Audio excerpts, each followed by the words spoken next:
friends, good evening. Welcome to the RSS educational channel.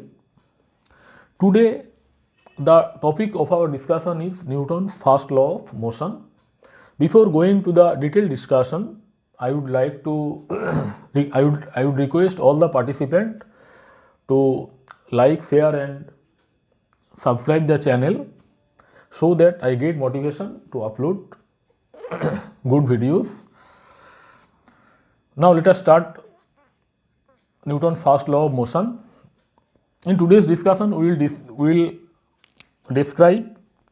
will discuss regarding the following things which are concerned to first law of motion. We will dictate the first law of motion, explain all the terms which have been used in this law, concept of balanced force, concept of unbalanced force, like and under of inertia, which has come from Newton's first law of motion, inertia of rest, inertia of motion and inertia of direction.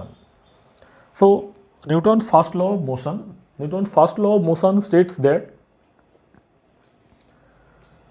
condition of rest or condition of linear uniform motion of a body is maintained unless and until some external unbalanced force is acted on the body. Newton's first law of motion states that the condition of rest or condition of linear uniform motion of a body is maintained unless and until some external unbalanced force is acted on the body. This is the Newton's first law of motion. So, the condition of rest. Condition of rest means a particle is said to be under rest if it does not change its position with respect to time. That means the body which is under rest, that will be under rest only with respect to the surrounding.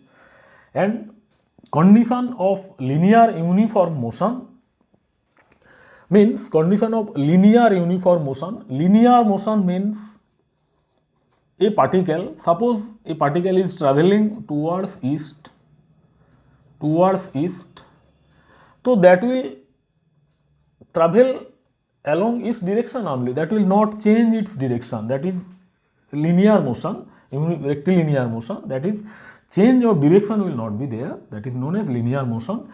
And uniform motion means there is no change in velocity.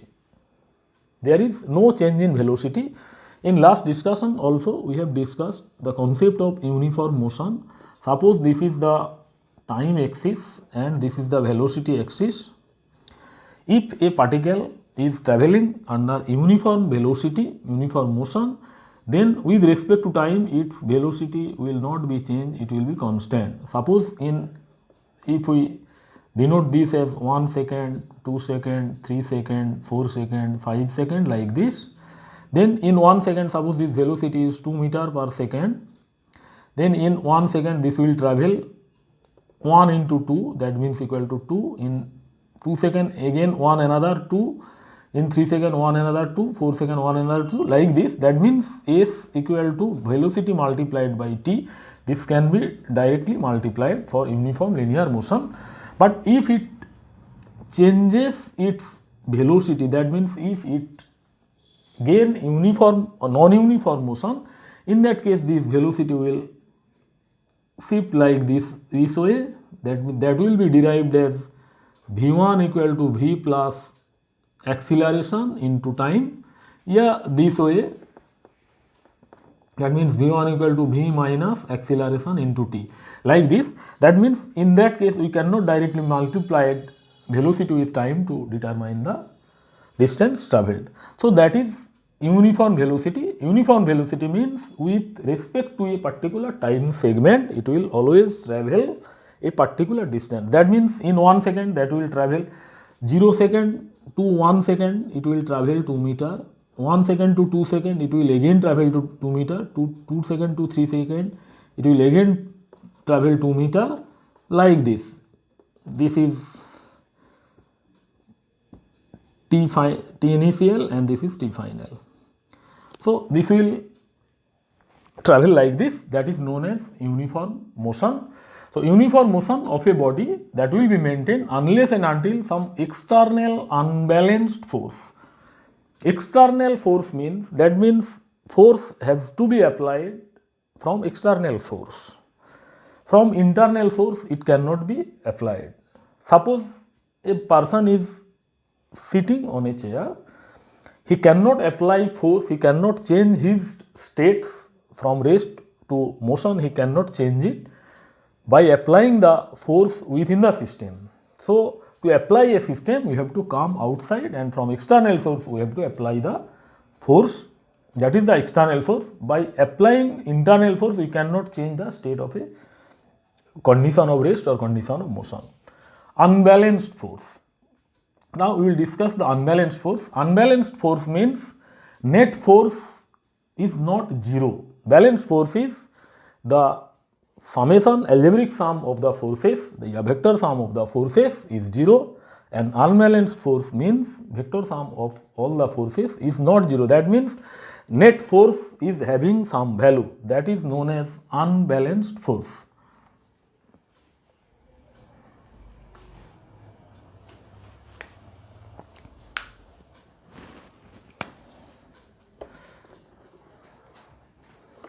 Hope the things is clear. Now we will go to the next topic, balanced force.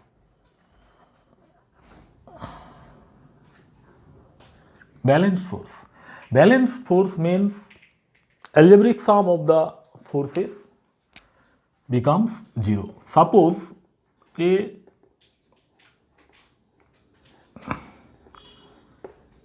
book is kept on a table, definitely weight of the body, weight of the book mg will act downward, and one another reaction force will be given by the table to the book, that is R. So mg equal to R, that is mg will balance the R, so net force is 0. Net force equal to 0. This is known as balanced force. That means there will be no movement of the book on the table, that is known as balanced force. Again, one another example.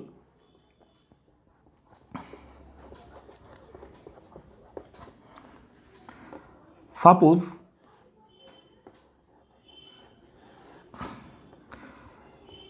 we are trying to roll a particle, to take a particle along this floor by application of 1 Newton. Definitely a frictional force will act up to a certain static frictional limit. So initially that will be applied frictional force 1 Newton this side. Again suppose I am adding 1 Newton again it will be also increased to 2 Newton depending on the surface condition. Again another Newton has been added, 1 Newton force. So this has become total 3 Newton towards this side. But up to this 2 Newton, this floor was resisting by virtue of friction, and that was resisting the movement of the body. That's why till 2 Newton frictional force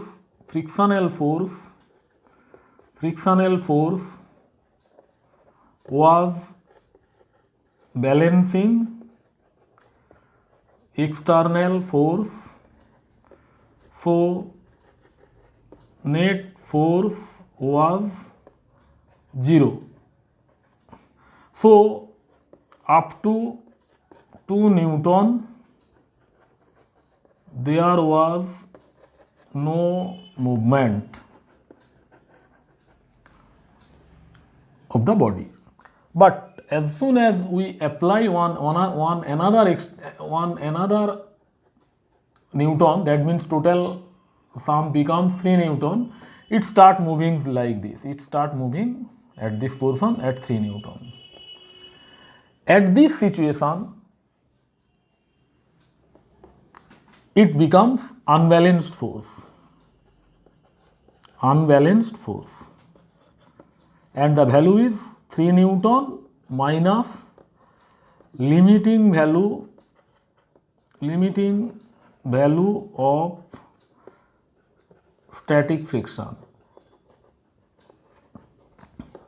that is 3 Newton minus 2 Newton. So at this condition it will start moving and this will be unbalanced force. So till the two forces were getting balanced with each other, there was no movement of the body. Once it has been unbalanced force and this cancellation, this net force was not 0, net force is having some value, at that instant it starts moving. That is known as unbalanced force. So this is the concept of balanced and unbalanced force.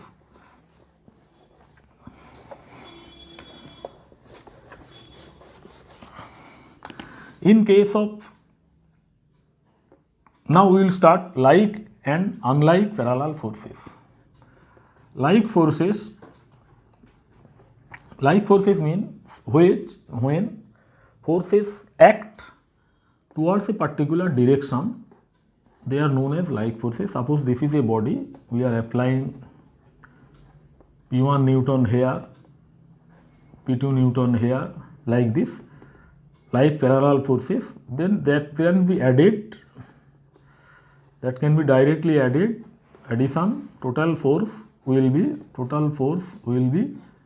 P1 plus P2. This is the like forces. And unlike forces like this, suppose this is P1 and this is P2. So algebraic sum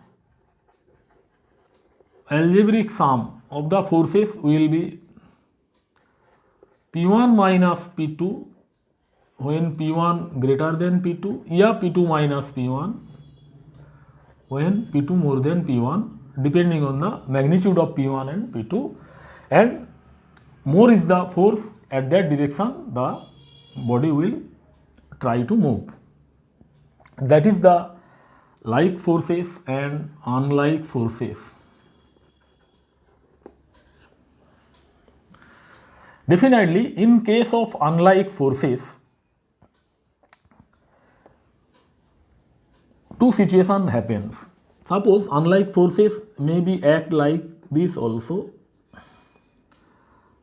Suppose this is acting this side and this is acting this side. So there will be, yeah, this is acting this side and this is acting this side. There will be a turning moment, yeah, couple. So unlike parallel forces of equal magnitude will lead to turning, yeah, couple, and this couple can be calculated as if this is P1 and this is R, then P1 into 2R is the value of the couple. So these are like and unlike forces. Now let us come to definition of forces. Now we will discuss regarding definition of forces.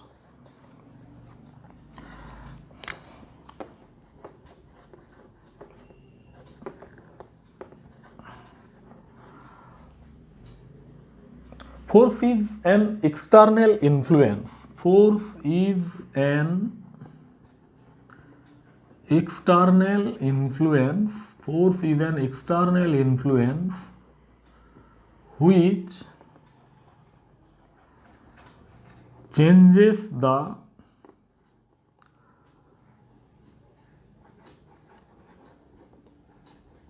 rest condition of a body or tries to change the condition of rest or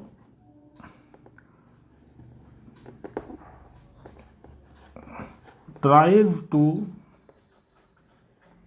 change the condition of motion of a body or change the condition of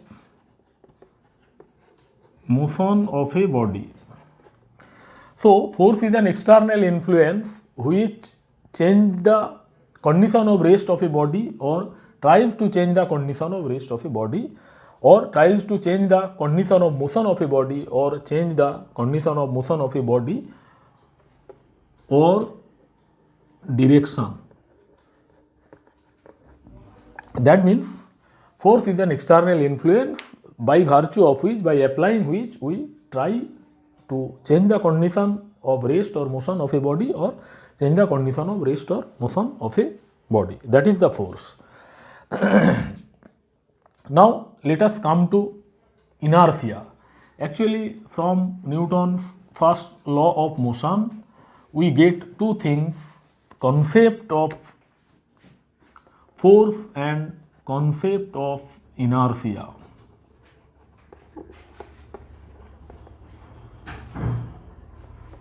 Concept of force and concept of inertia. What is inertia? Inertia is the property of a body by virtue of which it resists against the change of its condition of motion or condition of rest. That means whenever we are trying to move a body, by applying force, it will definitely try to be in its condition of rest as it is. That is the inertia, that is inertia of rest. Yeah, when this is traveling at v meter per second, if we try to keep it in rest, then also it try to move along this path as v meter per second velocity. That is also the concept of inertia, that is also the inertia, and that is known as inertia of motion. Another inertia is there, that is known as inertia of direction. Suppose we are traveling through a curvature path, definitely whenever we travel through a curvature path, we always tend to be outside due to centripetal force.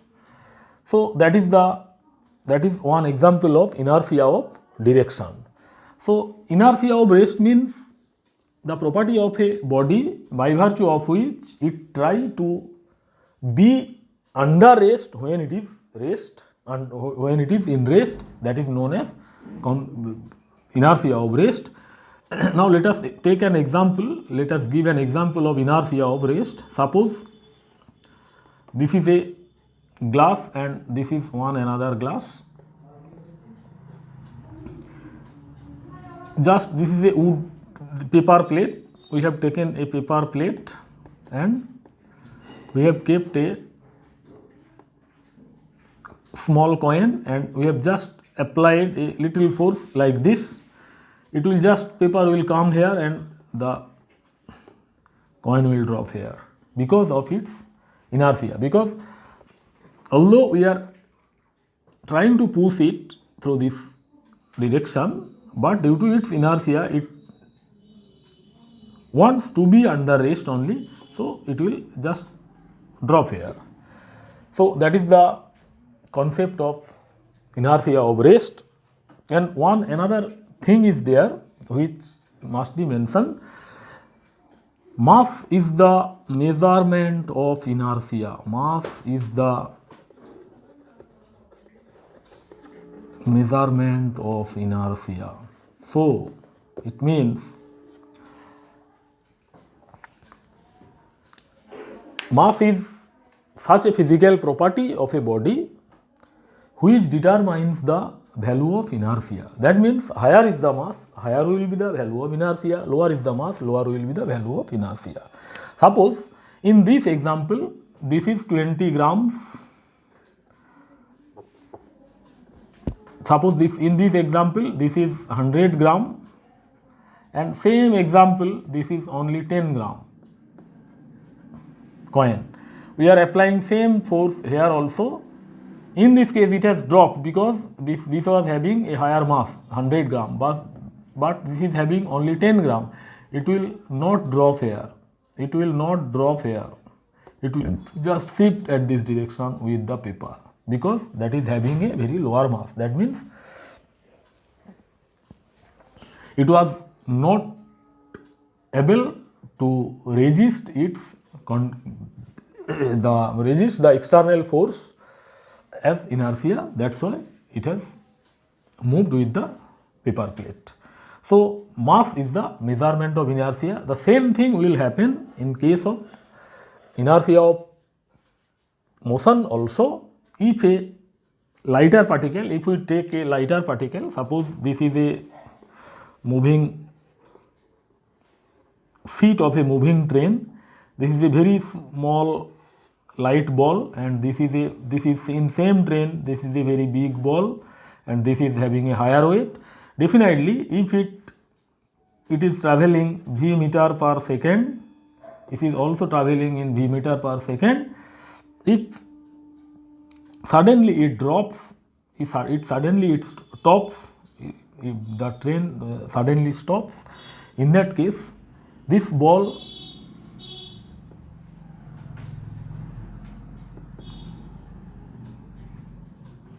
will move with this direction, but this will not move because it will be unable to maintain the inertia. So this is the concept of inertia, and inertia of direction already we have discussed in curvature path. When we travel, if suddenly we move along a curved path, then we always feel a external force which tends to be on the outer side, that is due to inertia of direction. So this was the today's discussion. Hope the things will be helpful to the students. Please subscribe the channel and share the videos and like the videos. Thank you.